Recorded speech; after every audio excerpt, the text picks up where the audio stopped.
سلام دوستان، امیدوارم که خوب باشید.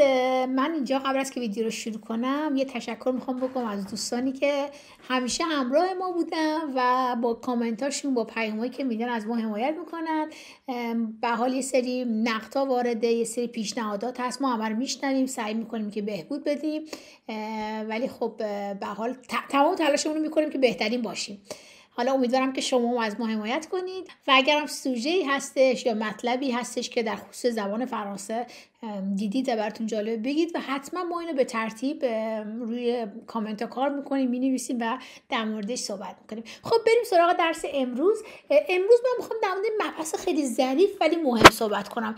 اینکه ما وقتی که میخوایم در مورد سانتیما یا احساسات صحبت کنیم توی فرمت جمله چجوریه، خیلی نکته ظریفیه ولی اهمیت زیادی داره و خیلی از زبان آموزا دچار مشکل میکنه. با ما همراه باشید تا این درس رو هم ببینیم.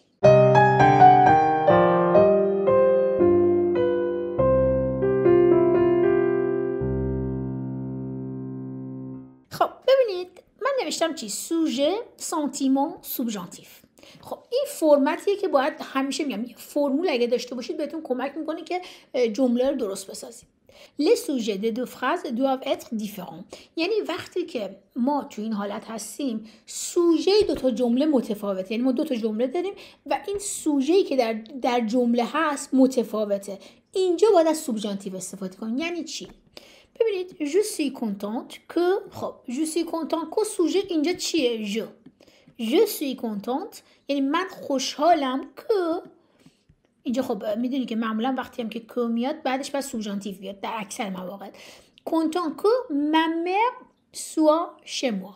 خب من خوشحال هستم که مادرم خونه من باشه، منزل من باشه. خب اینجا ببینید وقتی میگم سوژه متفاوته یعنی چی؟ اینجا من، اینجا ال، ma mère.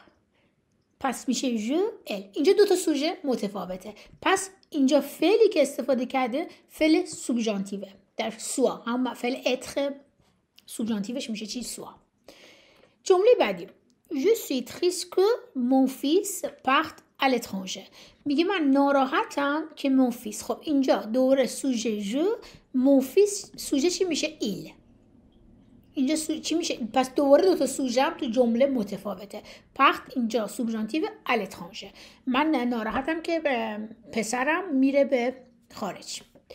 J'ai peur que ce chien me morde. یعنی من میترسم که این سگ منو گاز بگیره. خب ببینید سوشیان میشه چی؟ سوژه میشه چی؟ ایل.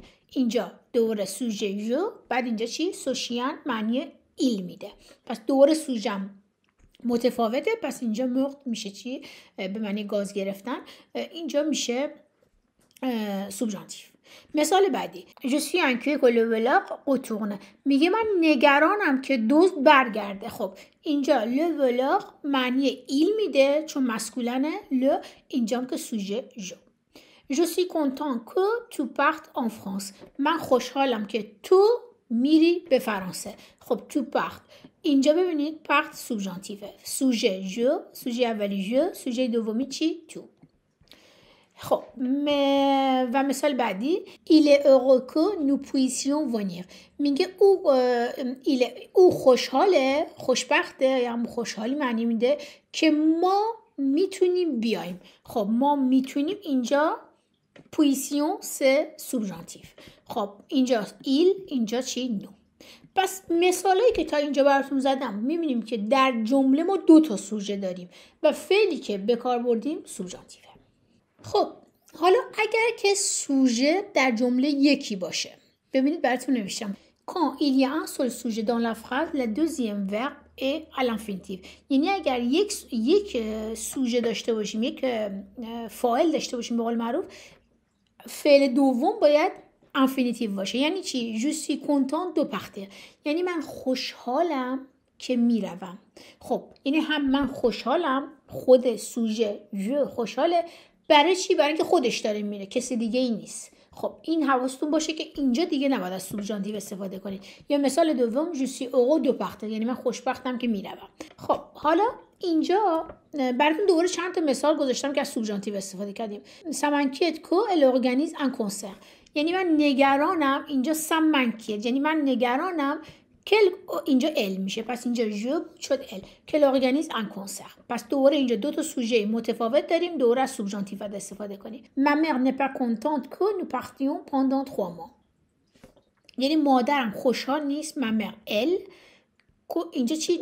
نو پارتیون. اینجا پس فعل پارتیون، فعل پارتیر به زمان سوبژانتیو. pendant 3 mois. il est déçu que son fils chante fort. میگه اون déçu یعنی اون ناراحته که پسرش اشتباه داره میخونه. خب دوباره اینجا اینجا son fils. پس دو تا سوژه متفاوته.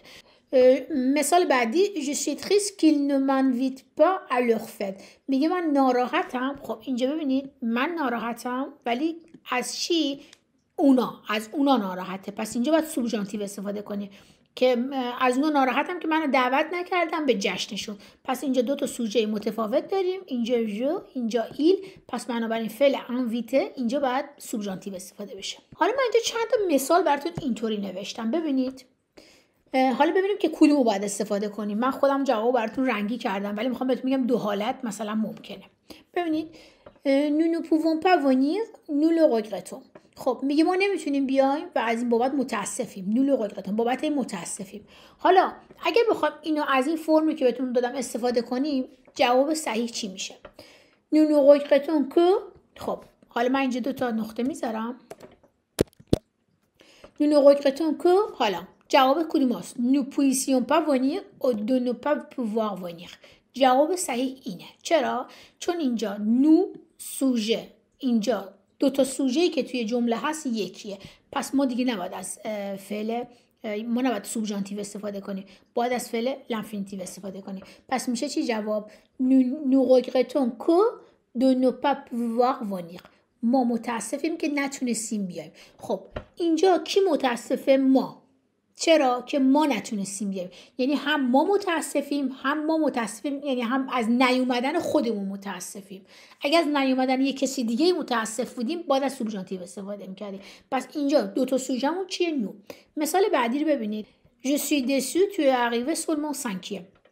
خب میگه من متاسف شدم که تو رسیدی به 5مین رسیدی. حالا تو مسابقه یک چیزی مثلا به 5مین رسیدی. خب یعنی اولین نشدی، 5می شدی. حالا ببینید اینجا باید چی استفاده کنیم؟ بدونید که جوابو نگاه کنید، این جمله رو نگاه کنید. حالا ما میخوایم از جمله که گرامری که بهتون دادیم استفاده کنیم. اینجا سوژه چیه؟ جو. کی دسوه؟ جو، من. برای چی؟ برای کسی دیگه من متاسفم که چه نتونسته برسه. سوژه دوم چیه؟ تو. پس دو تا سوژه متفاوته. خب باید از چی استفاده کنیم؟ خب اگر جوابتون سوبژانتیو کاملا درسته. پس جواب چی میشه؟ je suis déçu que tu sois arrivé seulement 5e. اینجا فعل être soit برای سوبژانتیو میشه soit. پس باید از سوبژانتیو استفاده کنیم. je suis déçu que tu sois arrivé seulement 5e. خب اگر نمیخواستیم استفاده کنیم این جواب من نوشته بودم که برای ست arrivé seulement 5e که جواب درستی نیست. پس جواب درست اینه که براتون با رنگ قرمز نوشته شده. این مثال بعدی ببینید. mes parents sont heureux nous allons les voir. خب اینجا بدونید که به جواب نگاه کنید. mes parents sont heureux nous allons les voir. خب اینجا دو تا سوژه داریم. سوژه اول mes parents پدر مادرم، یعنی پدر مادرم خوشحالن. nous allons les voir. خب اینجا mes parents میشه il، اینجا nous. پس دو تا سوژه است. پس باید از سوبژانتیو استفاده کنیم. پس جواب چی میشه؟ mes parents sont heureux que nous allions les voir. که میریم به دیدار اونا. اینجا فعل aller به سوبژانتیو. که nous allions les voir. پدر مادرم خوشحالن که ما به دیدنشون میرویم. خب این اگر کسی مثلا معتقد بود سوبژانتیو نبود، من دو تا جوابو نوشتم که البته جواب غلطه که دلیل وا این درست نیست. این انفینیتیوه. این مال زمانی بود که اینجا جفت سوژه ها یکی بود. خب امیدوارم که از دیدن این درسم لذت برده باشید و این مطلب خیلی ظریفیه که برای بیان احساساتتون باید ازش استفاده کنید. خوشحالم، ناراحتم. اگر بخوام خلاصه بگم، اگر 2 تا سوژه داشته باشی باید از سوبژانتیو استفاده کنید. اگر خوشحالید برای چیزی که کسی دیگه داره انجام میده باید از سوبژانتیو استفاده کنید. اگر خوشحالید از چیزی که خودتون برای خودتون داره اتفاق میفته یا یک نفر برای خودش داره اتفاق میفته، اونجا باید از انفینیتیو استفاده کنید، دیگه حالت سوبژانتیو نداره. اینم رزومه کلی این درس بود. امیدوارم که از دیدن این درس لذت برده باشید و تا درس دیگه خدا نگهدار.